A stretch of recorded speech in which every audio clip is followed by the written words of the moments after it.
Hola a todos, muy buenos días, bienvenidos a serenitymarkets.com. Les habla José Luis Cárpatos y esta es pues nuestra tradicional cita de todos los sábados con el vídeo con las 4 claves de la semana que ahora termina. Ya saben, clave técnica, clave fundamental, clave de fontanería del mercado y clave de varios. Pues una semana más estamos aquí y empezamos a grabar pues hoy día de San Juan, 24 de junio, a las 9:30 de la mañana.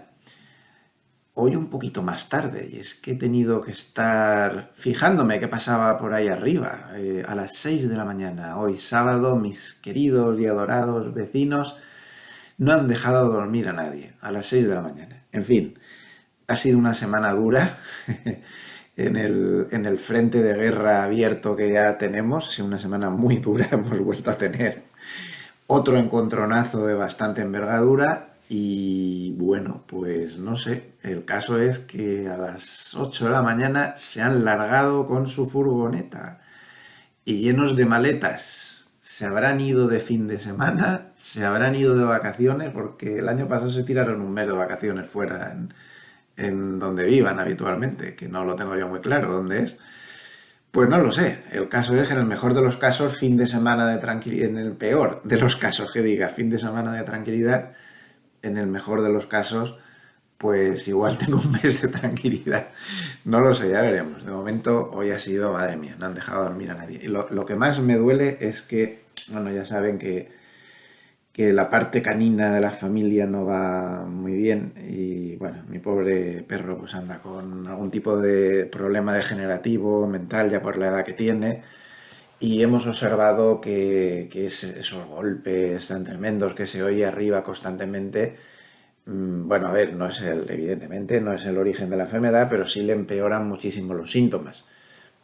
Cuando no están, pues el pobre animal está mucho más tranquilo, y cuando están, pues, y están pegando golpes, pues se pone mucho peor. Además reacciona inmediatamente y pues es duro. El pobre lo pasa mal y los que le cuidamos, pues también. Al final.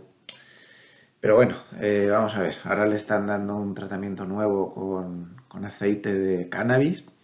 Ya les comenté el otro día que yo creía que me iban a emporrar al pobre perro, pero no, no tiene droga, ya perdonarán mi ignorancia, pero yo esas cosas, no tiene droga, es aprovechar la planta pero sin la parte de la droga. Parece que calma la ansiedad dentro de este tipo de enfermedades que no tienen remedio, pues parece que puede ayudar en los síntomas. Vamos a ver si tenemos suerte. Los humanos de la familia, pues todos más o menos bien, y sin mayores problemas. Una semana de muchísimo trabajo, pero sarna con gusto, dicen que no pica, ya saben lo que hay. Yo sigo en mi lucha por intentar ir encontrando apoyos y cosas para poder seguir abarcando muchos temas en mi vida profesional, pero en lo esencial y dejando que me ayude gente. Y creo que, por ejemplo, en Serenity estoy teniendo mucha suerte porque ha aparecido en mi camino desde hace unos meses pues una persona que me está ayudando en todo el tema redaccional y demás, que es Diego Puertas, al que mando un saludo, que sé que escuchan los vídeos. Y les voy a decir una cosa, una joven promesa, del mundo del análisis financiero en España. Ya lo verán, me recuerda a mí mismo cuando tenía su edad, que tiene 20 y pocos años, es muy joven, pero lo hace muy bien. Y además eh, está un poco en mi línea, muy en mi línea. Así que síganle, síganle, síganle. Pone muchas cosas en la web y también tiene sus cosas por ahí. Y síganle porque merece la pena, ya lo verán. Ya lo verán. Para mí es una joven promesa. Y en esa línea tengo que seguir, de gente que pueda aportar bastante. A nivel de series, pues esta semana he tenido poco tiempo y lo que he hecho ha sido, bueno, he visto una española, Patria, que tenía pendiente, es antigua ya, pero la vi por ahí por HBO y aproveché para verla. Y, y poco más, poco más. Estoy esperando a ver, porque en el canal Disney he visto bastantes cosas nuevas, a ver si está bien. Y este fin de semana, pues atención a Carlitos. Atención a Carlitos, que está ya en semifinales en el torneo de Londres sobre hierba. Estamos ya en plena temporada de hierba, antes de Wimbledon. Y ayer le vi francamente bien y el día anterior muy bien. Lo que pasa es que va muy rápido los partidos, no te deja, no te deja tiempo de disfrutarlo. Hoy tiene las semifinales. Vamos a ver qué tal. Yo desde luego no me lo pienso perder. A ver si consigue, yo creo que la clave de Carlitos es que se entrega demasiado y da la sensación que lo que le falta es terminar que es todo un proceso de aprendizaje, es muy joven, a dosificarse un poquito mejor, a dosificarse un poquito mejor, a ver si no tiene que ser tan explosivo para poder dosificarse y llegar al final de los Grand Slam pues en mejores condiciones físicas. Vamos a ver si hay suerte. Un poquito de propaganda antes de empezar. Les recuerdo que sigue abierta la matrícula en el Máster Ejecutivo de Mercados Financieros en TEFI. Estamos ya por la 9ª edición, ¿eh? Parece que sea ayer, son 9 ediciones ya. Seguimos intentando en cada edición pues, aprender un poquito mejor, certificado por la Universidad Pontificia de Salamanca. Y este año cubrimos todo. Corto plazo, se ha reforzado el tema. Hemos cambiado de profesor, ya que el profesor anterior que estaba dándonos la parte de price action, a la que yo le doy mucha importancia, es un tema que ya hace años que introduje y creo que es la esencia del análisis del corto plazo para poder trabajar bien. Pues el profesor que teníamos hasta ahora, pues por motivos personales, de exceso de trabajo y demás, pues no podía seguir este año, pero el sustituto es mucho mejor aún. Además es su hermano.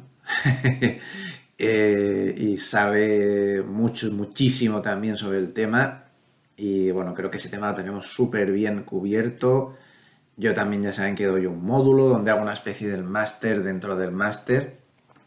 Y de hecho es la única formación que doy hoy en día ya.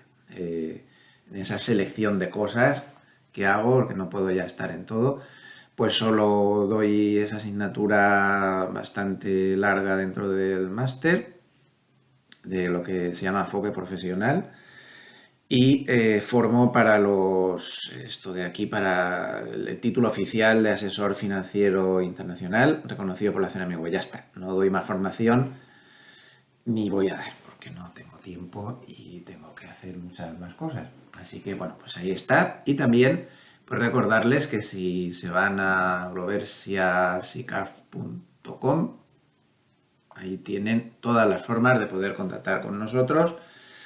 Tienen chat, teléfonos, historias, ver las dos SICAFs que asesoro, la conservadora, la más agresiva, cuentas personales. Aquí no está también, pero también llevamos cuentas personales. Y bueno, y como les estoy diciendo los últimos días, va a haber novedades potentes en Glovesia. La verdad es que en el tema de asesoramiento y demás, este es mi proyecto personal definitivo. Aquí es donde voy a seguir estando hasta el final de mi carrera, que espero que sea dentro de muchos años. Y bueno, vamos a anunciar muchas novedades, empezando por novedades respecto a mi posición dentro de Gloversia. Estoy muy contento y muy agradecido. Ahora ya lo comentaremos más ampliamente y vamos a intentar montar una revolución del asesoramiento.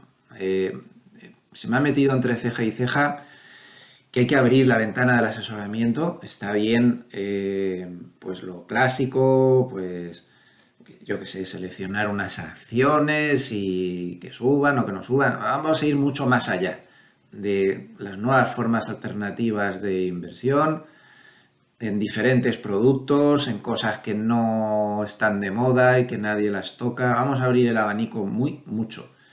Y bueno, pronto novedades. No quiero decir más, que tengo que esperar al momento oficial de presentaciones de productos, de cosas. Pronto vamos a pedir a nuestros clientes, como ya hicimos cuando creamos las ICAs, proponerles productos y hacer una especie de consulta a ver qué les parece y si les puede interesar o no. Vamos a hacer muchas cosas muy interesantes. Bueno, pues terminamos. Y nos vamos al mercado. El mercado está, madre mía, ¿cómo está? Está molto difficile, queridos y muy amables escuchantes, molto difficile. ¿Cómo está el mercado? ¿Cómo está? Dios mío. Mire, el mercado, si les pongo un gráfico ya empezamos mal. La macro últimamente no sirve para operar, estamos cansados de decirlo, pero a veces ves cosas que dices, bueno, pero ¿qué pasa aquí? Miren este gráfico, Dios mío, ¿pero qué pasa aquí? Indicadores adelantados. Se publicó esta semana el dato de indicadores adelantados. Malísimo. Y miren a dónde está. Y más o menos, pues, como es lógico, pues había una correlación entre el estado de la economía. Este dato de indicadores adelantados, ya saben que lo que pretende es un indicador que se creó por Conference Board, se creó para intentar predecir, entre comillas, a base de utilizar muchos otros subindicadores, pues para intentar predecir qué va a hacer la economía de Estados Unidos en los próximos 6 a 9 meses. Y está muy bien, es un indicador que está muy bien. A mí personalmente me gusta más el indicador de actividad nacional de la Reserva Federal de Chicago, que también se ha publicado esta semana y muy flojeras también, pero este no está mal y este es más usado. Bueno, pues como vemos desde el año 2018, pues más o menos, economía bien, pues la bolsa subía, economía mal, la bolsa bajaba, economía recuperándose, la bolsa subía, economía recuperándose mucho, la bolsa subía mucho, economía doblaba la esquina otra vez a la baja, pues, pero fíjense la divergencia que hay ahora. La economía va peor ante la inopia total de la Reserva Federal, que da la sensación de que, no sé, se han perdido en algún momento, no sé lo que les pasa, pero ayer oí decir a Agosti que no veía ningún riesgo económico en ciernes. ¿Cómo? ¿Qué? Yo no digo que sigan con sus obsesiones, con los tipos de interés y con demás. La Reserva Federal, lo he dicho muchas veces, es un árbitro que pitó un penalti que no era, el penalti que no era eso de que la inflación era transitoria y ahora intenta compensar, perdónenme la palabra, la cagada que han hecho, porque si hubieran subido los tipos de interés mucho antes no estaríamos como estamos, en nada. Ahora intentan arreglar la cagada del penalti que han pitado que no era, pitando penaltis que no son por todos los sitios, al equipo contrario, a ver si así. Entonces, eran los super laxos, los super aquí no pasa nada, con la inflación ya casi en el 9%, y ahora que deberían parar inmediatamente, porque miren la economía, y ahora hablaremos de lo que está pasando en la economía europea, la economía europea va ya dando bandazos también. Y ahora que es el momento de parar, no lo ven. No lo ven. Ahora están pitando penalti que no es por el lado contrario. Y entonces salen como una especie de defensor, además con unas declaraciones francamente agresivas, incluso como medio ofensivas para los que están en mercado, como diciéndole no se enteráis de nada con nosotros, que lo sabemos todo y tal. Y bueno, así que a veces hablan de una manera algunos, no todos, ¿no? Dentro de la Reserva Federal. Pero señor Bostic, ¿pero usted ha visto esto? ¿Pero usted ha visto esto de aquí? Esta línea amarilla, esto es la economía de su país, hombre de Dios. Nada, ahí están. Entonces, bueno, pues no sé, esta divergencia no se va a arreglar, pero una de dos, o la economía mejora, la bolsa cae, yo qué sé. Insisto, la macro ya no sirve para operar en estos tiempos, miren cómo están las cosas, y aquí lo que cuenta es la liquidez. Ahora hablaremos de la liquidez. Esta semana, por cierto, hablando de malos datos, ayer tuvimos unos datos extremadamente preocupantes en Europa, extremadamente preocupantes. Tan preocupantes que provocó pues un pequeño terremoto aquí en el tablero, los bonos subieron una barbaridad en Europa, más 1,21, el Bund alemán, más 2,08 el Bux a 30 años, las bolsas cayeron con ganas y el euro cayó mucho. Y gracias que al final de la sesión pues se arregló un poco, menos 0,62, porque llegó a caer mucho. Y todo esto se produjo por los pésimos datos de PMI que se están dando. El Banco Central Europeo sigue intentando vender una imagen de la mini recesión, como mucho, el enfriamiento, el no sé qué, el no sé cuántas, pero eso no es lo que dicen los datos. Ayer los datos fueron muy duros y al mercado le chocó como una bomba el hecho de que se viera un PMI de servicios en Francia, segunda potencia de la zona euro, en 48, ojo, en 48, como 4 puntos por debajo de lo que se esperaba, y en contracción. Ya saben que servicios es mucho más importante que manufacturas en todas las grandes potencias europeas, unos más que otros. Por ejemplo, Alemania tiene mucha más manufactura, es este gráfico que tenemos aquí. Francia, fatal. Otra que va camino de la recesión ya, si es que no lo estalla, que estalla, sí, yo creo que sí, estalla. Alemania, Francia, la eurozona en su conjunto. Alemania, el que tiene más parte de manufacturas en su economía. Miren dónde está el PMI. Si es que solo ha estado ahí en el 2020, cuando la catástrofe del COVID, donde llegó a 35, nada menos, y en la gran crisis financiera, donde llegó a 30 y tantos también. Pero esos son casos muy excepcionales y de mucho daño a la economía. Ya va por 41.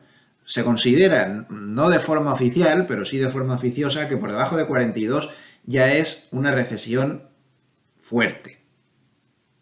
Pues miren los datos. A ver, es lógico, los tipos de interés han subido mucho, en Europa, en Estados Unidos, muchísimo y muy rápido, y el lechugazo de la economía, pues está ahí. Lo que pasa es que tarda, pero esta gente no tiene paciencia. O sea, es que intentan gobernar los bancos centrales manejándose por datos a corto plazo. Eso no se puede hacer. Un banco central tiene que anticiparse varios meses a las cosas porque los datos van con muchísimo retraso. Yo estoy preparando a alumnos para la certificación oficial esta, como he dicho antes, de asesor financiero internacional. Y lo primero que te pone en el texto es eso, los datos, la macroeconomía reacciona con un plazo de 9 a 12 meses a las grandes decisiones macroeconómicas que toman los bancos centrales. ¿Se pueden esperar un poco, señores de la Reserva Federal, y calmarse un poco? ¿Estos qué piensan? ¿Seguir a corto plazo subiendo hasta el 10% y una vez que esté ahí se paran? Pues no, eso no funciona así. Tienen que anticiparse un poco y que ver las tendencias. Bueno, pues esto ha sido como una especie de revelación para los mercados, unos mercados que llevaban toda la semana, han estado toda la semana aguantando a Powell, diciendo que sí que van a subir 2 veces los tipos de interés ante el Congreso y ante el Senado, lo dijo en ambas cámaras, que iba a subir 2 veces los tipos de interés. Como poco, o más, o lo que haga falta. Claro, el mercado dice, este tipo no para de decir eso. El abogado gobernador de, como siempre digo, con todo respeto a la profesión de abogado, no tiene nada que ver con esto, pero digo yo que sería mejor tener en los bancos centrales a gente que no fuera abogados y que fueran economistas, ¿no? Igual que no se puede tener al frente de un bufete de prestigio a uno que sea, pues no sé, físico. Como poder se puede tener, pero lo normal es tener un buen abogado ahí, ¿no? No sé. En fin, pues el abogado Powell dice que todo hay que seguir subiendo, pero eso no es lo que nos dicen los datos. Pero es que no sé si es que no miran los datos. Miren el índice de precios a la producción de Alemania, por ejemplo. Vamos a pasar otra vez a Europa. Vamos a ver, la línea blanca es el índice de precios a la producción alemán. Es un indicador que siempre se anticipa de 7 a 8 meses a lo que hace el IPC subyacente, que es la línea roja. Va a bajar mucho la inflación subyacente en Alemania y en el conjunto de Europa en los próximos meses. Mucho no, muchísimo. Igual que subió muchísimo cuando los precios de producción se dispararon y el IPC subyacente le fue siguiendo con un cierto retraso. Tengan en cuenta que el gráfico está muy apretado, va de 2009 a 2023. Va a bajar la inflación, sí. No hace falta tanta obsesión. Y en Estados Unidos, sobre todo, miren este gráfico que publica Yardeni. Aquí tienen, pues, en verde la inflación de los alquileres. Aquí tienen en azul el índice Zillow, que también indica medir cómo están los precios de viviendas y demás. A ver, todo esto ha bajado mucho en los últimos tiempos y sin embargo el indicador que usa el famoso Shelter, este famoso que usa el gobierno para calcular la inflación, aún no ha recogido toda esta bajada. Parece que está empezando a recogerla ahora, pero como ven, todo lo hace con mucho retraso. Por ejemplo, aquí se dispararon, en 2021, se dispararon los precios inmobiliarios, alquileres, viviendas, etcétera. Se disparó todo. pues como a principios del 2021 y este indicador Shelter no reaccionó hasta finales del 2021. Va con muchísimo retraso siempre.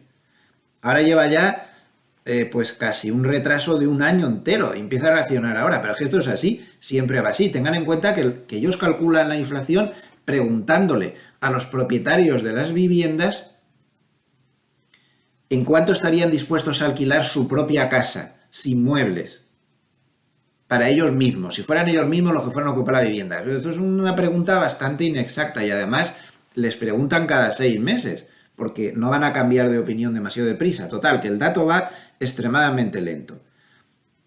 La subyacente, esa que alega Powell diciendo qué es lo que va a hacer que suban los tipos de interés y demás, y no sé qué, no sé cuántas, la subyacente tiene un 43% en esto, en este jueguecito matemático que nos llevamos aquí, un 43%.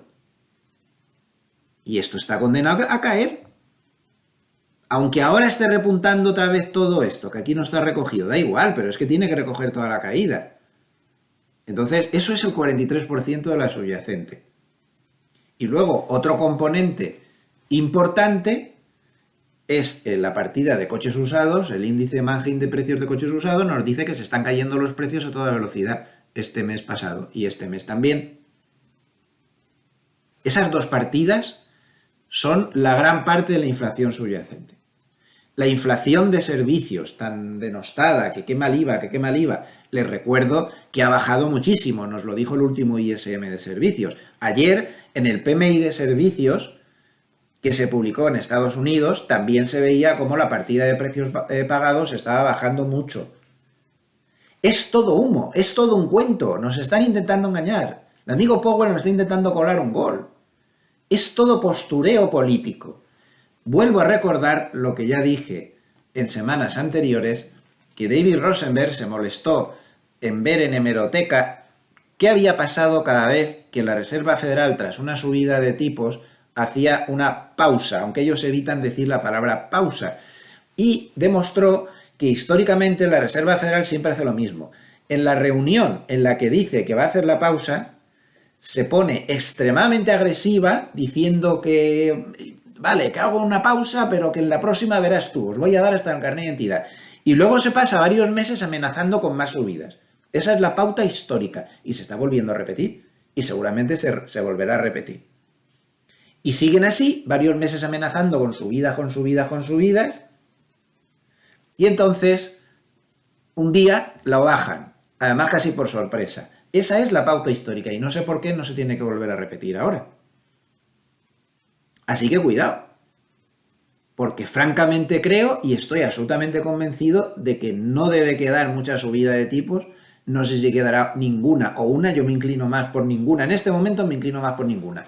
De aquí al día 31 creo que es, cuando, no me acuerdo la fecha exacta, cuando se reúna la Reserva Federal ya veremos. Pero yo ahora mismo, a pesar de todo lo que están diciendo, a pesar de esa oleada de declaraciones, de esa obsesión y de esa supermanía, para mí es un cuento. Nos están intentando engañar. Lo único que están pretendiendo es que los mercados no se asusten. Perdón, al revés. Que los mercados se asusten para que no suban demasiado.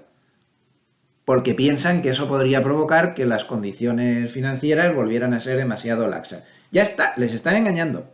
Están mintiendo. Mintiendo no, están con estrategias políticas. Pero está claro, todo esto lo dejarán de saberlo si tienen una legión de economistas ahí tocándose las narices todos los días para darles informes a ellos. Pues eso.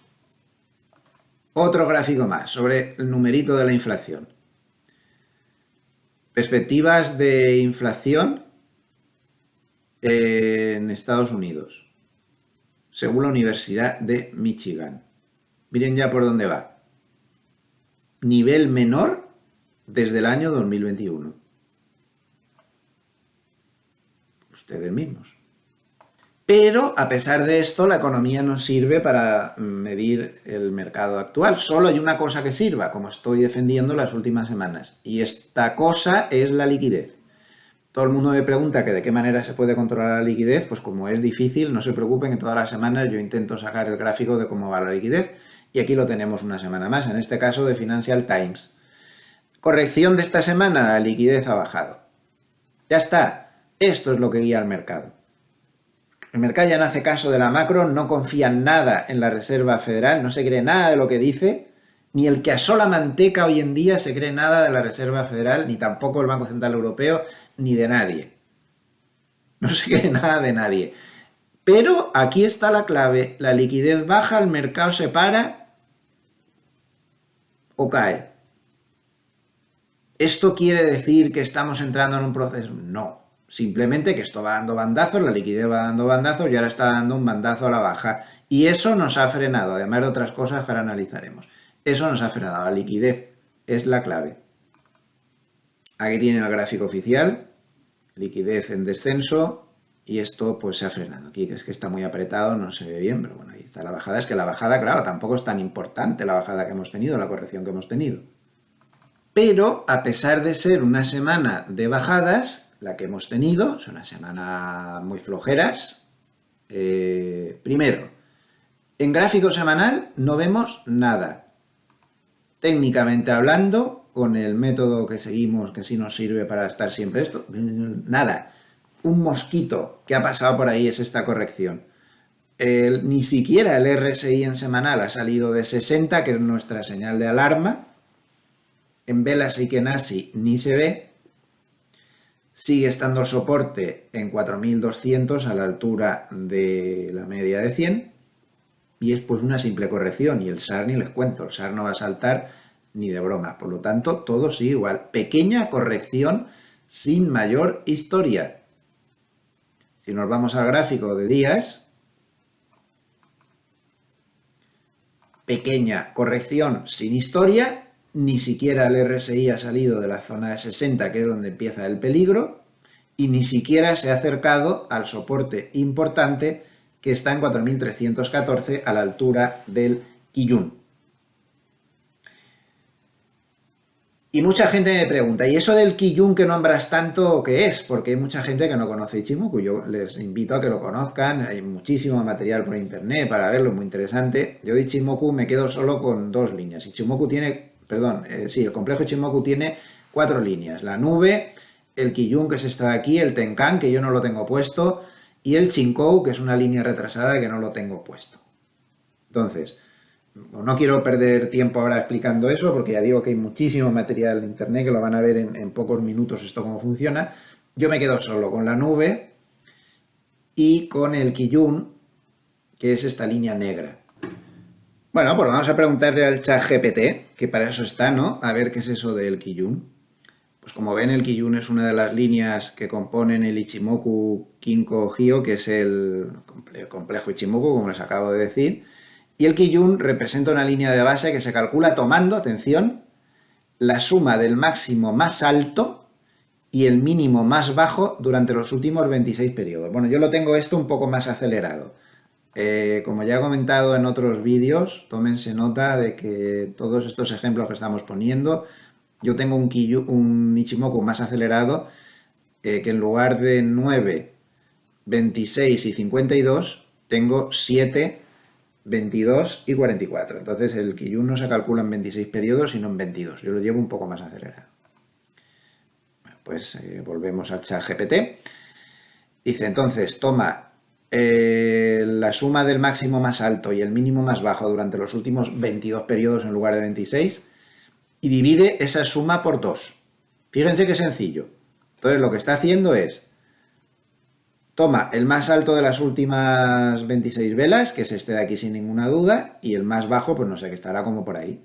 Lo divide por 2 y esa es la línea. Y esto funciona endiabladamente bien, como un indicador muy pegado al terreno de cómo va el mercado. Miren aquí, por ejemplo, cuando está bajista, pues saca mecha, después no lo llega a romper, y cuando lo rompe el mercado se da la vuelta. Entonces, funciona muy bien y es muy sencillo en su cálculo, como pueden ver. El propósito principal del Kijun es proporcionar una referencia para determinar la tendencia del mercado. Si el precio está por encima de la línea Kijun, se considera una señal alcista y se espera que la tendencia continúe al alza. Y lo mismo, pero al revés. Y lo más importante es que dice el ChatGPT que el Kijun también puede actuar como un nivel de soporte o resistencia dinámico. Te sirve de soporte cuando está subiendo y de resistencia cuando está bajando.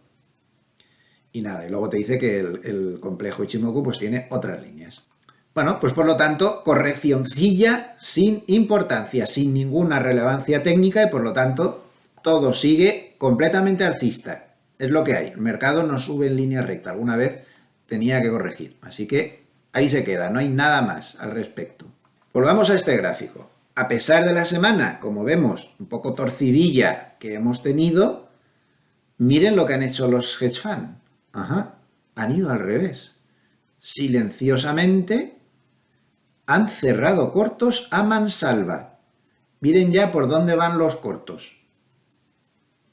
Miren ya por dónde van los cortos. Cuando habían estado aquí. A pesar de que hemos bajado durante la semana, paradójicamente en la semana en la que por fin se baja, después de no parar de subir una y otra vez, una y otra vez y una y otra vez, no lo ven claro y aprovechan la bajada para cerrar sus cortos que claramente no consideran demasiado acertados. Importante este movimiento. Como ven, un panorama macroeconómico durante la semana que ha movido mucho mercado. El mercado cree que si la Reserva Federal sigue así va a montar una recesión. En fin, hay sus más y sus menos, pero de momento la corrección pues no está siendo demasiado grave, muchísimo menos. Y más en concreto Europa, además ha tenido un factor técnico clave, que es el haber llegado a una zona de resistencias muy importante. Aquí tenemos al DAX, por ejemplo, en el gráfico de semanas, luchando contra esa grandísima zona de resistencias que tiene en los máximos de antes de la crisis. Lleva muchas semanas intentando romper y una semana más no lo ha conseguido. Si en algún momento el DAX consiguiera romper esto, ojo, porque las posibilidades de subida son tremendas. Estaría en una subida máxima. De momento, nada, pues está intentando romper, pero tampoco corrige mucho.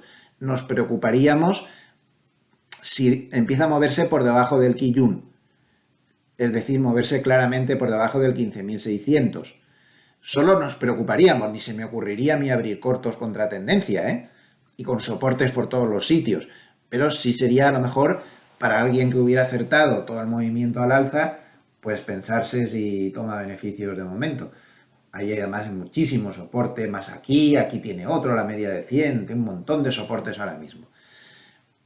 Pero de momento el Kijun es quien nos va a guiar un poco sobre cómo está la cosa. Esta semana ya se ha movido por debajo de 60, señal de alerta, pero ahora tiene que confirmar, pues activando el SAR al revés, que está con los puntitos verdes o perdiendo el Kijun o algo de todo esto. Y en el Eurostoxx 50 pues tenemos algo pues muy parecido.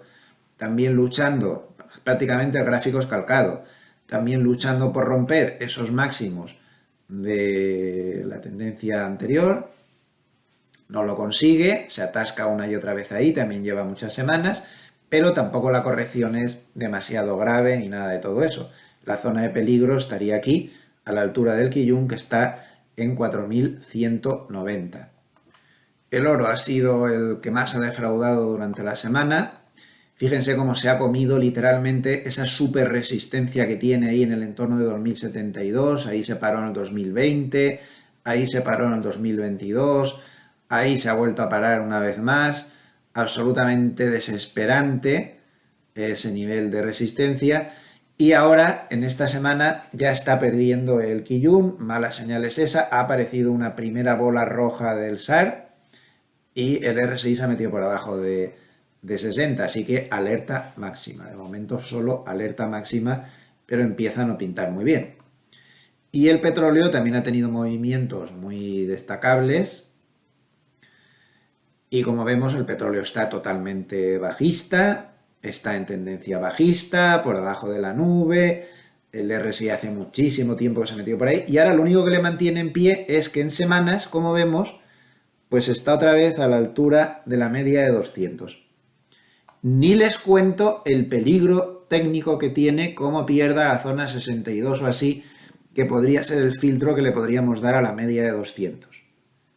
Históricamente, si miramos hacia atrás, las pérdidas del petróleo de la media de 200 de una semana confirmadas suelen provocar caídas brutales, no pequeñas caíditas, caídas brutales. Así que ojo porque podría haber una posible señal en cierne si es que esto sigue bajando y se pierde esa media. Para la inflación esto también son muy buenas noticias, al contrario de lo que defiende la despistada Reserva Federal teóricamente, porque yo creo que simplemente nos la están intentando colar para que no nos creamos que todo el monte es orégano. Hemos tenido además en la semana algunos factores de fontanería del mercado que yo creo que son muy importantes, y uno de esos factores pues lo vamos a ver aquí en los papers de Goldman que he preparado. Vamos a ver, el primero es que ayer, este es el de John Flood, ayer tuvimos un factor de fontanería del mercado importantísimo que es el rebalanceo anual de los índices Russell. Los índices Russell mueven muchísimo mercado y una vez al año, normalmente en junio, como ha pasado en esta ocasión, esta vez fue el viernes 23 de junio, se hace un rebalanceo general de todos los índices. Y estamos hablando de muchas decenas de miles de millones de dólares. Entonces es importantísimo y todo eso se hace casi en los últimos minutos de la sesión. De ahí que ayer tuviéramos un desequilibrio del MOC brutal, no sé dónde está, aquí está, de 4.850 millones a la venta, fue provocado por ese factor y también provocó mucha volatilidad de venta a la baja y que el Russell 2000, por ejemplo, terminara con el menos 1,65. Ese factor fue importante. Pero también ha sido muy importante el papelón total que se ha recibido durante la semana, un papelón de órdago con los rebalanceos de fin de trimestre. JP Morgan lo advirtió, esto le puede costar de un menos 3 a un menos 5% al SP500 si no se compensa con otros factores, y Goldman fue ya más preciso durante la semana diciendo que la cifra de rebalanceos iba a rondar los 30.000 millones de dólares. Eso es mucho dinero, es un dinero que rota de bolsa hacia bonos monetarios y cosas así. No nos extrañe mucho tampoco la subida de los bonos, aunque parece que fue por otros motivos, también puede estar muy influida por los rebalanceos de fin de trimestre. Antes de seguir, estoy observando aquí en el paper de Nocerino, fíjense que antes de ese rebalanceo del Russell que hubo ayer, el volumen estaba un 12% por debajo de la media de 20 días. Y sin embargo, en los últimos minutos de la sesión subió tanto el volumen que se terminó con un volumen un 42% por encima de la media de 20 días. Entonces dice que fue un día muy tranquilo, con mucho menos movimiento del que parece a pesar de las bajadas, hasta ese rebalanceo del Russell que lo distorsionó completamente todo. Ahora seguiremos con los rebalanceos de fin de trimestre. Vamos a terminar de repasar esto. Todas sus cestas raras estaban a la baja, los mejores son estos y estaban cayendo, así que vámonos a los peores. Memes, menos 3,3%. China ADR, menos 3%. Esta ha sido otra de las claves de la semana, lo mal que está China. China está fatal. China está fatal, los datos macroeconómicos son peores y durante la semana el mercado se llevó una gran decepción porque el Banco Central chino bajó los tipos de interés mucho menos de lo que se creía. Y esto no ha gustado nada. Se esperaba que fuera más contundente. Entonces, ahora mismo la tendencia bajista en China es arrolladora y ya ven los palos que le están metiendo en Wall Street. Valores con bajo beneficio, menos 2,47. Valores con más cortos, menos 2,47. Valores tecnológicos que no tienen beneficio, menos 2,43. Valores con más cortos otra vez, menos 2,34. Como ven, le dieron a los que están mal, a los valores de peor calidad, clarísimamente. Volvamos a los rebalanceos de fin de trimestre, no los del Russell, los de fin de trimestre. Bueno, pues creo que aquí lo explica bien, que el problema que está teniendo la bolsa es la importancia de los rebalanceos, aquí lo pone. Ellos creen que aún hay por ahí 27.000 millones para quitarse de encima. Estamos hablando de casi 4.000 y pico millones cada día de la semana que viene si es que esto se vendiera de una manera regular. y es, comparado con los últimos 3 años, pues es un nivel de rebalanceos realmente muy importante. Así que eso lo vamos a tener encima toda la semana que viene. Este es un factor que de repente desaparecerá, puede que el mismo día 30 o quizá el día 3, pero también siempre teniendo en cuenta que coincide un rebalanceo tan fuerte con que las recompras de acciones propias están muy venidas a menos.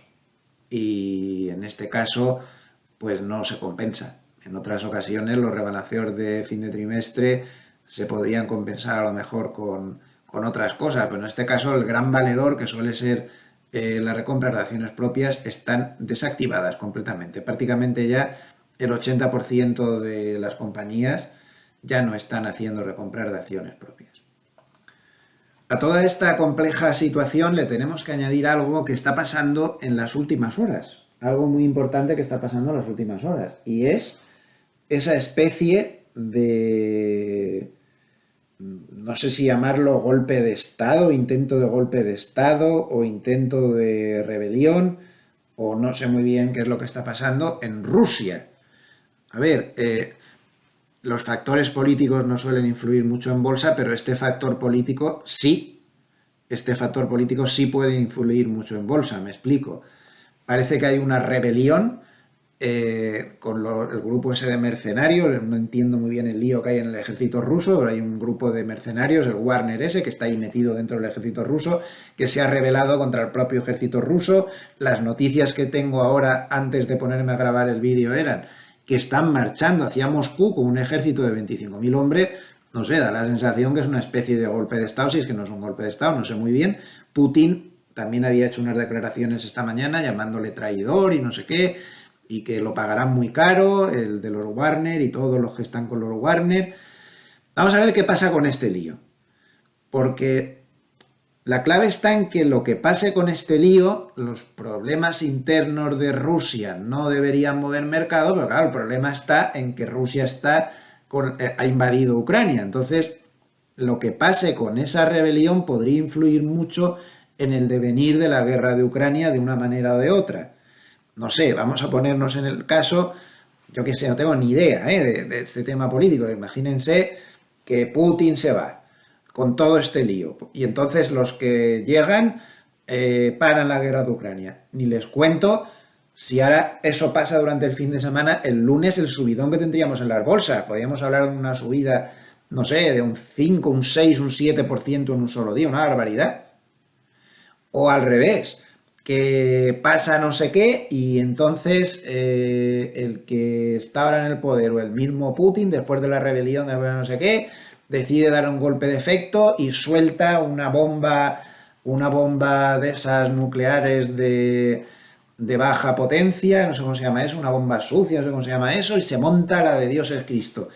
En fin, es una situación interna de esa rebelión, o no sé cómo llamarlo, golpe, o no sé lo que está pasando ahí, que puede tener muchas repercusiones sobre la guerra de Ucrania y por lo tanto sobre lo que pueda pasar en los mercados.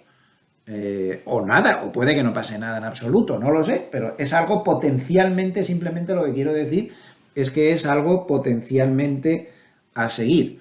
Así que vamos a tenerlo en cuenta. Ni qué decir tiene que sigue siendo muy importante pues la evolución que pueda tener la alta tecnología, que está siendo el sector líder de todas las subidas que llevamos en el año en Wall Street, y también en Europa pasa algo parecido con el sector de lujo, pero en Wall Street pues lo que está llamando mucho la atención es el desmadre que se está dando en Nvidia. Evidentemente ya tenemos ahí otro Tesla, tenemos otro que esto no puede ser. Lo cual no quiere decir que haya que ponerse corto en Nvidia, que sea lo que Dios quiera, porque ya saben que estas exageraciones pueden llegar hasta niveles astronómicos, ¿no? Pero esto ya empieza a ser un desmadre y aquí tienen en un gráfico la subida relativa de Nvidia contra otros valores, ¿no?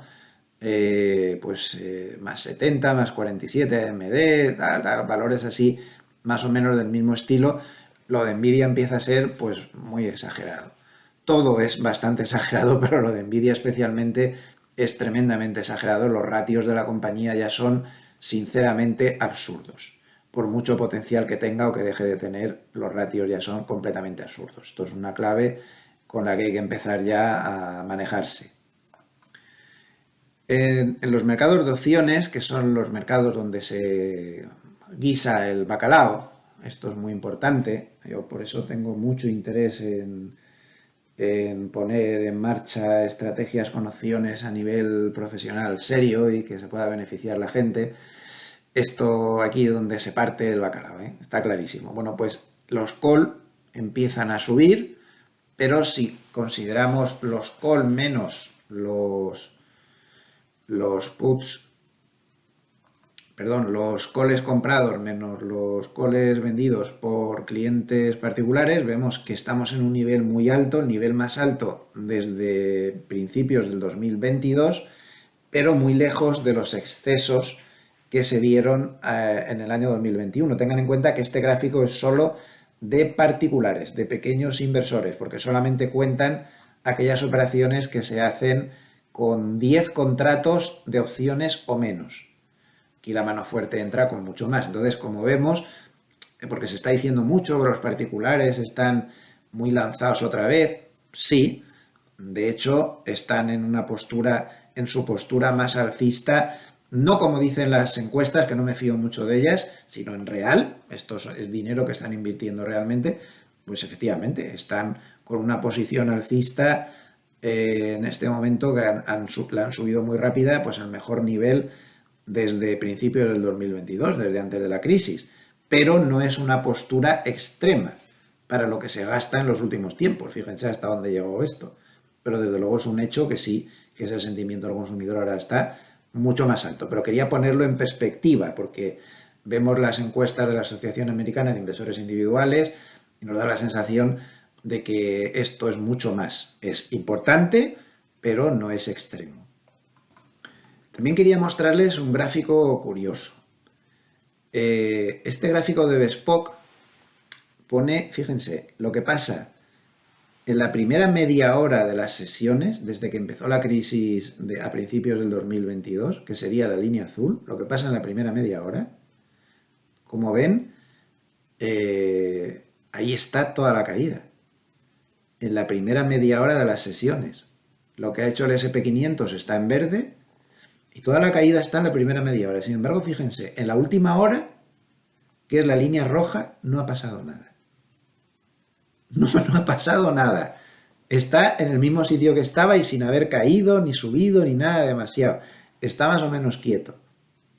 ¿Por qué sacan este gráfico? Pues porque Bespoke es uno de los que usan esa teoría. Yo no estoy seguro de que esa teoría sea real del todo, pero bueno, hay una teoría en el mercado que dice que el dinero poco inteligente entra al principio de la sesión y el dinero inteligente solo entra al final de la sesión exclusivamente en la última hora. Entonces, Bespoke lo cita por eso. Digamos que el dinero menos inteligente, según esa teoría, que insisto, que habría que demostrar del todo, pues lo ha pasado muy mal, y el dinero más inteligente pues apenas se ha movido y de aquí no ha pasado nada. En fin, en resumen, mi teoría después de todo esto que hemos ido repasando sería la siguiente.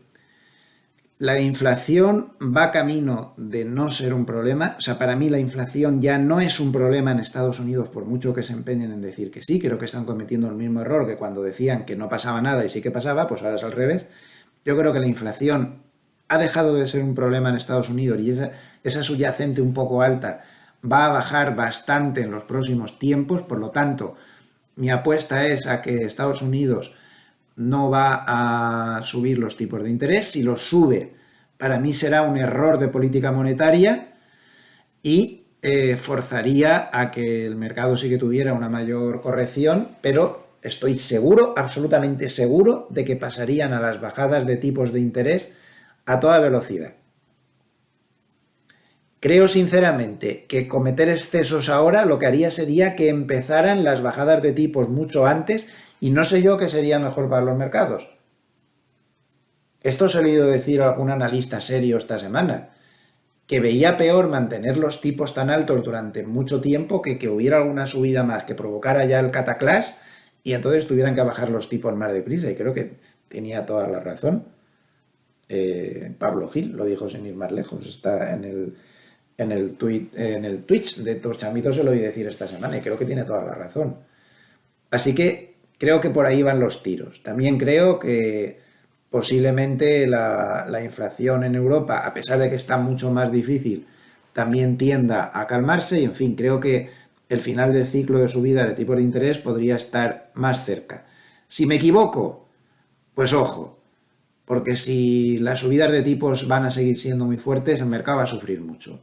Aunque la macro nos sirva para operar, habrá que observar lo que hace la liquidez y otras cosas, y los gráficos y la fontanería de mercado. Pero así como pista, eso podría ser un poco el tema. Mientras no sea así, y de momento, y con lo que tenemos en la mano, la tendencia de las bolsas es alcista y punto, y no hay más que hablar. Y nos dejamos de macro y nos dejamos de todo lo que sea, porque ahora mismo no es la mejor manera de operar. La tendencia es alcista y punto. El que esté en el S&P 500, esto es una tendencia alcista, se acabó la tendencia bajista, hay una tendencia alcista de corto plazo y mientras no se demuestre lo contrario, así está. Y como es una tendencia alcista de corto plazo, pues lo que habría que hacer es aprovechar las caídas para comprar y no para vender. Salvo que se empiecen a romper niveles importantes, que para eso queda muchísimo. Esta sería un poco la teoría base. Vamos a irnos a ver lo que dice Hartnett. Ya saben que he estado un poco discrepante de Hartnett en las últimas semanas. Vamos a ver qué dice esta semana, a ver si volvemos a estar más de acuerdo o no. Yo ya saben que creo que el problema es que Hartnett está solo teniendo en cuenta macro en un mercado en el que no se puede operar por macro. Por macro tiene toda la razón.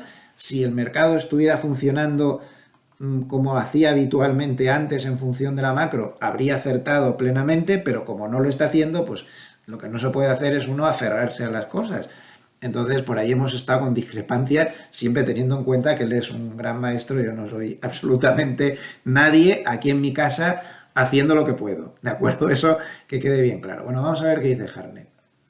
En este primer párrafo, pues habla de los excesos que han cometido los gobiernos en sus gastos, excesos clarísimos y que nos pasará factura tarde o temprano. Pues, por ejemplo, Estados Unidos desde enero del 2020, es decir, desde muy poco antes de que empezara la pesadilla de la pandemia, pues ha gastado 8,2 billones. ¡Hala! Ahí queda eso. La eurozona, 6,1 billones. El Reino Unido, 1,2 billones. Los déficits presupuestarios en Estados Unidos en el 6, en Reino Unido en el 8, todo una barbaridad y además subiendo. Esto es una barbaridad. Y claro, con esos excesos, pues aún nos sorprendemos de que el Producto Interior Bruto pues haya estado más o menos alto, el paro bajo y que la inflación siga alta, ¿no? Le echamos la culpa a todo, a la guerra, a los no sé qué, a la energía, no sé cuántas, pero ¿por qué no se habla de que también tiene una influencia muy importante en la inflación esa burrada de gastos, ese despilfarro que están teniendo los gobiernos de todos los sitios desde hace mucho tiempo? ¿Quién habla así? Vamos como un tiro, vamos no sé qué, si vamos como un tiro, ¿a costa de cuánto nos hemos gastado para ir como un tiro? En que va como un tiro, porque otros no van con un tiro, no van como un tiro. Pero el caso es que se ha gastado muchísimo dinero, ayudas, fondos, todo tipo de cosas. Y las deudas están ahí. Esto no se ha conseguido de crecimiento puro de lo bien que va la economía, no, se ha conseguido a base de dopaje, a base de echarle dinero, dinero y más dinero.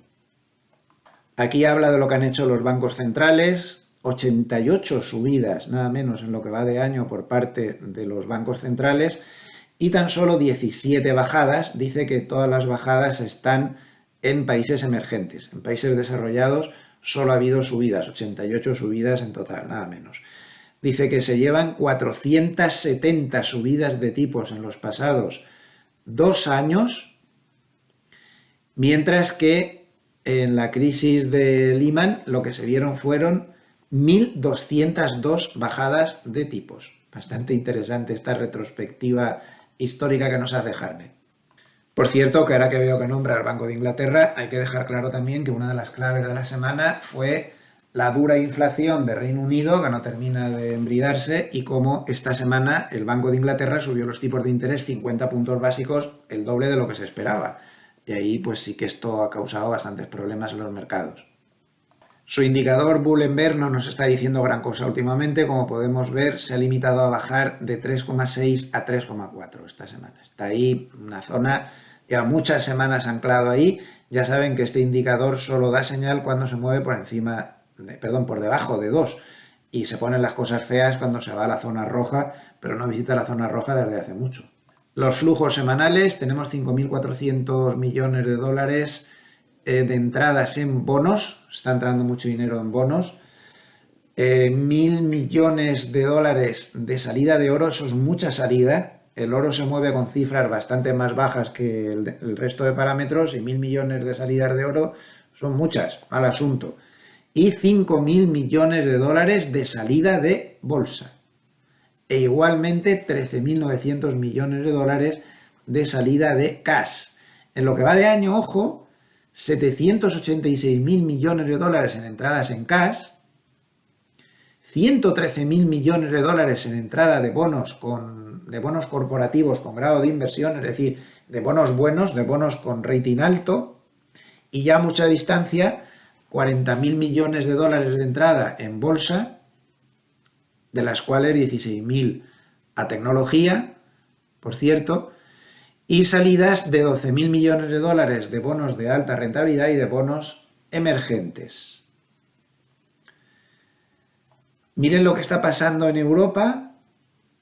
Volvemos otra vez a las salidas, a pesar de lo fuerte que está Europa, lleva 15 semanas saliendo dinero de ahí. De China también se va dinero, ahí sí que no me extraña porque está fatal. Mayores salidas desde febrero del 2023 en este momento. También en tecnología se ha visto esta semana la mayor salida de las 10 últimas, y en el sector financiero la mayor entrada de las 10 últimas semanas. Así que hemos tenido durante la semana bastante rotación de dinero que salía de tecnología y que se metía en cambio en financieros. Y este párrafo es clave porque es el párrafo en el que expone su visión del mercado y su postura. Recuerden que ya comenté la semana pasada que se había interpretado erróneamente, muy erróneamente. La verdad es que parece que estemos deseando que predicar el apocalipsis a la más mínima, ¿no? Por ese comentario que dijo de que le recordaba al mercado al 2000-2008, pero que lo decía en un sentido, bueno, me recuerda lejanamente, pero él no dijo para nada que estuviera esperando un 2000 o un 2008, y todo se interpretó mal y corrieron ríos de tinta al respecto. Bueno, creo que esta semana deja la situación bastante más clara en este párrafo de aquí, así que vamos a intentar interpretarlo. Lo primero que dice Hartnett es que el sentimiento de ser extremadamente bajistas todos, eso ya está desapareciendo. Y cita una serie de factores, como su propio indicador Bull and Bear, como la cantidad de dinero que están metiendo en bolsa otra vez sus clientes privados. Ya hemos visto que los particulares están volviendo a meter dinero otra vez. Lo hemos visto cuando hablábamos de las posiciones call y demás. También por las entradas de dinero y también por la encuesta de la Asociación Americana de Inversores Individuales, que marca el sentimiento alcista mayor desde noviembre del 2021. Entonces, lo que quiere decir Hartnett es, lo dice a continuación, que ese sentimiento de tan bajista, que era un sentimiento que por sentimiento contrario favorecía las subidas, lo hemos comentado muchas veces, eso estaba ahí siempre, ese sentimiento contrario, esos hedge funds con esos, como veíamos antes, con esas posiciones cortas tan brutales, todo eso ha desaparecido. Entonces, digamos que él considera que uno de las bazas mayores que tenía el mercado para subir, que era el sentimiento extremo negativo, todo el mundo pensaba que iba a bajar, pues eso ha desaparecido. Y bueno, ahora ya volvemos a estar más de acuerdo. Eso ha sido así. Pero dice a continuación, pero no es un impedimento para que se siga subiendo. Vuelvo a estar de acuerdo con él. Vamos a dejar la macro quieta y no es un sentimiento extremo. Lo que está diciéndole aquí es lo mismo que les he dicho yo antes. Los particulares vuelven a estar más optimistas, se ha perdido ese sentimiento de extrema negatividad, pero no están en un sentimiento de extrema positividad, para nada, no lo están. Entonces estamos en un sentimiento como más normal, es decir, no es un sentimiento que impida seguir subiendo. Además, cuidado con esto. Eso no lo dice Hartnett, pero yo no me voy a cansar de repetirlo una y otra vez. Llevo un montón de años en esto, desde el año 85. No sé si he aprendido muchas cosas, me sigo equivocando como el primer día, pero algo sí he aprendido. Los indicadores de sentimiento contrario son tan asimétricos como la bolsa, porque la bolsa es muy asimétrica. La bolsa baja de una manera y sube de otra. Los indicadores de sentimiento contrario son realmente buenos para acertar zonas de suelos, pero son muy malos para acertar zonas de techos. Que quede claro eso siempre. Los extremos de positividad nos pueden dejar mucho tiempo con el extremo de positividad y nosotros venga a abrir cortos y machacándonos. Mientras que los extremos de negatividad suelen resolverse de una manera muy veloz. El mercado es así. Entonces, cuidado cuando se llegue a sentimiento positivo extremo, que aún no hemos llegado y le falta bastante, porque entonces diremos que hay que abrirse corto inmediatamente y la matraca otra vez. No, no. Es muy asimétrica la bolsa y estos indicadores de sentimiento contrario son muy asimétricos también. Entonces, como dice Hartnett, como poder subir, puedes seguir subiendo. ¿Por qué? Pues él, como siempre se basa en macro, pues uno de los factores que cita, por ejemplo, porque el nivel de cash sigue siendo alto. Ya lo he comentado esto muchas veces. El nivel de cash de los fondos es bastante más bajo de lo que era en octubre del 2022, pero sigue muy por encima de la norma histórica. Según Hartnett, si le da por subir, el máximo que él cree que podría subir es de 100, 150 puntos. Luego Hartnett lo que está diciendo es que si le da por seguir subiendo, deberíamos esperar que se parara en la zona de, pues estamos en 4.400, redondeando, 4.550, más o menos por esta zona. Discrepo. Últimamente discrepo. Miren, ni macro, ni micro, ni nada. Como esto rompa el máximo anterior, lo más normal es que este máximo actúe como un imán, el retroceso de Fibonacci del 100%. Estamos en el último retroceso de Fibonacci, que se usa poco en Europa, pero se usa mucho en el mundo anglosajón, el del 70 y tantos %. Estamos ahí.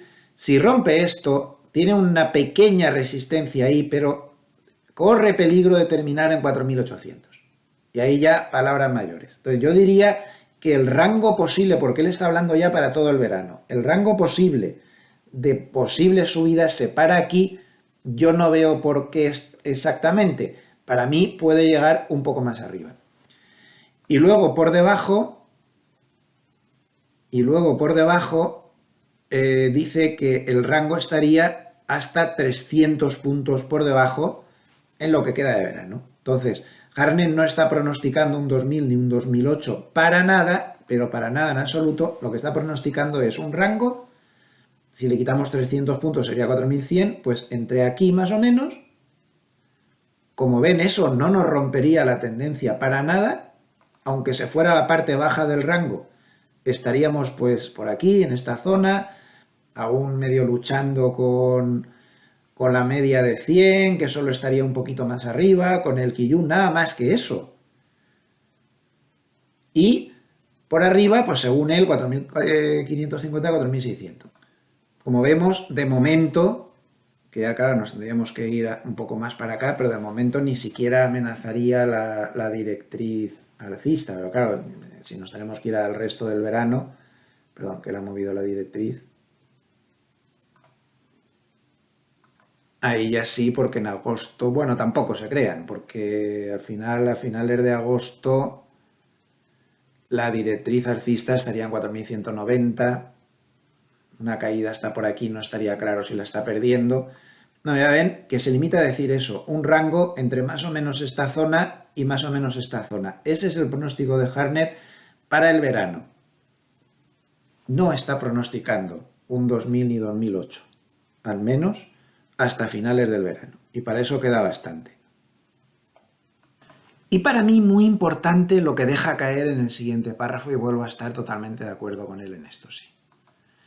Dice que a 10 años el retorno anualizado de los valores tecnológicos pues es de un 20%, de la gran capitalización en Estados Unidos 12,6%, de los bonos corporativos un 3,1%, de los bonos del Tesoro 2%, commodities 0,7%. Pero lo importante es esto, los magníficos 7, como llama él, es decir, las 7 grandes tecnológicas que están copando el mercado de Estados Unidos. Los 7 grandes tecnológicos suben en lo que va de año. Este acrónimo anglosajón es Year to Date, año hasta la fecha. Los grandes 7 suben 64% frente a solo el 3% del resto del S&P 500. No deja de ser una barbaridad. También está subiendo el S&P 500, pero de una manera moderada. Está todo muy distorsionado por solo 7 valores. Atención al dato que da a continuación. $1 de cada 6 dólares que están invertidos en todas las bolsas mundiales importantes, 1 de cada 6 está en los 7 magníficos. De las bolsas mundiales. Esto es una barbaridad. Esto es una barbaridad. Esto es un exceso que con el tiempo se va a tener que corregir y vamos a tener que empezar a pensar en ello. 1 de cada 6 dólares del mercado, de dinero que hay en el mercado global de acciones está en esos 7 magníficos. Entonces dice que como pasó en 1999, la burbuja bebé se hizo, maduró y se hizo burbuja papá. Lo que está sugiriendo es que estamos igual, en que estamos en una burbuja bebé que tarde o temprano se convertirá en una burbuja papá. ¿Eso quiere decir que hay que ponerse cortos? No, no, no. Miren lo que dice. Todo esto es parecido a, pues así hablando de la tecnología, del Bitcoin, de ARK, no sé qué, una serie de cosas. Dice, en todas estas cosas, cuando las burbujas se hacen mayores, se llega a estar cotizando un 40, un 60% por encima de su media de 200. Y en promedio, hoy en día se está a un 30%. ¿Qué quiere decir? Está avisando, y creo que con mucha razón, de nuevo, que estamos viendo ya burbujas bebés que se convertirán en papás burbujas, pero cuidado con ponerse a la contra, porque en la evolución de una burbuja bebé a burbuja papá, como llama él, pasan muchos más excesos. Y evidentemente no podemos quedarnos mirando, habrá que aprovechar los excesos también, ¿no? No vamos a ser más papistas que el Papa, ponernos cortos, aguantar otro 30% de subida arriba para que entonces esperando que eso baje algún día. Así no se pueden hacer las cosas. Pero me parece muy importante esa advertencia de Harnett. El S&P 500 está a un 16% de su media de 200. Cuando nos desmadramos en el 2021, porque nos desmadramos, seamos sinceros, llegó a estar a un 44% de la media de 200. Miren qué buen indicador de cuándo se puede poner la cosa fea. Yo estoy en gráfico de semanas, él habla de gráfico diario. 27% en el año 2008. Y en la burbuja.com, cuando ya fue el desmadre de todos los desmadres, pues no lo sé porque no me dan más datos y no me sale la media de 200. Ya lo siento, pero no lo puedo ver. Pero seguro que era el tropecientos por cien. Bueno, creo que muy interesante, ¿eh? Esta reflexión que nos hace Harnett. Esto se está un poquito desmadrando en determinados aspectos, burbujas bebé formándose, pero ojo con ponerse a la contra de burbujas bebé, porque hasta que maduren podrían ser mucho peores. Y vamos a dejarlo aquí, que ya llegamos a la hora de 10 minutos. Hoy, como ven, Harnett estaba muy denso, con muchas cosas interesantes, por eso he preferido ser yo un pelín más breve que de costumbre y ser un poco más extenso con Harnett, porque creo que merecía la pena diseccionar el paper que nos ha ofrecido hoy con reflexiones bastante interesantes. Bueno, pues llegamos a la hora 10 minutos que intento ponerme de límite. Tienen todos los datos. Si les ha gustado este vídeo, les agradecería mucho que nos dieran un like. Cuenta muchísimo, ¿eh? No se crean que ese like que dan es una cosa perdida que solo sirve para alimentar mi presunto ego. No, nada de eso. Para el algoritmo de YouTube, los likes son muy importantes. Lo pondera mucho, nos lo pone en los estudios que tenemos los creadores de contenido que nos dan la aplicación, nos lo destaca mucho. Tener muchos likes te ayuda, es un tema que la comunidad lo vea bien, que te ayuda mucho con el algoritmo. Y por supuesto, pues si no se han dado de alta como suscriptores, pues les agradecería mucho que lo hicieran y que activen la campanita para que les avise cada vez que ponga una actualización. Por ejemplo, ahora me ha dado por subir vídeos a menudo los domingos, pues como son vídeos que no están dentro del horario regular, con la campanita pues les avisa y lo pueden ver en el aviso pues si les interesa, y si no les interesa pues no. Que pasen una muy buena semana. Recuerden, hay que seguir a Carlitos, a ver si consigue meterse en la final. Qué gusto da, ¿eh? Ver a la gente joven que trabaja, que lucha, que se toma las cosas en serio. Hay muchas cosas bonitas en la vida y una de ellas es ver a los jóvenes cómo se abren camino. Hay otros jóvenes que no tanto, pero muchos sí son muy trabajadores y ahí están, dando el callo siempre. Viva la juventud, que es el futuro de la humanidad. Los que estamos ya pasados de rosca ya no somos el futuro, pero los jóvenes sí. Que lo pasen bien con su familia, que es lo más importante que tenemos. Si están empezando las vacaciones, cuidado en la carretera. Y por favor, aunque estén de vacaciones, no se olviden de darnos un vistazo siempre. Hasta el lunes, si no hay ninguna novedad, nos vemos antes de las 8:30 hora española más o menos, para ver cómo vienen las cosas en Europa. Que descansen. Hasta pronto.